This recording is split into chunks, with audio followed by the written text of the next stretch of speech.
આવતીકાલે મંચ એક થવાનો છે. ગુજરાતના લગભગ 30 કરતાં પણ વધારે રિયાસતી રજવાડા એક મંચ ઉપર આવવાના છે, જેમને કન્ફર્મેશન આપ્યું છે.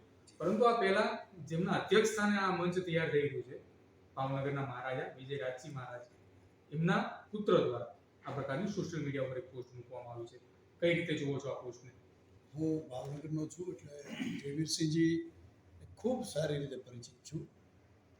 જયવીરસિંહજી પોતે બહુ જ સ્પષ્ટ વક્તા છે. આની પહેલાં આપણે જોયું હશે, જ્યારે ચાલતું હતું પરસોત્તમભાઈ વાળું, ત્યારે પણ એક પોસ્ટ એમણે જાહેર કરેલી, રાજપૂતોને એ બધી વાર્તાઓ થઈ ગયેલી છે. ત્યારે પણ એમણે સૂચવેલું જે કંઈ વાત હોય એમણે કરેલી છે. એટલે એ બહુ સ્પષ્ટ વક્તા છે અને સારા વક્તા છે. મારી જેમ થોડું ગુજરાતી એમનું કાચું હશે, પણ એમણે પ્રયત્ન એક બહુ સરસ કરેલો છે કે હું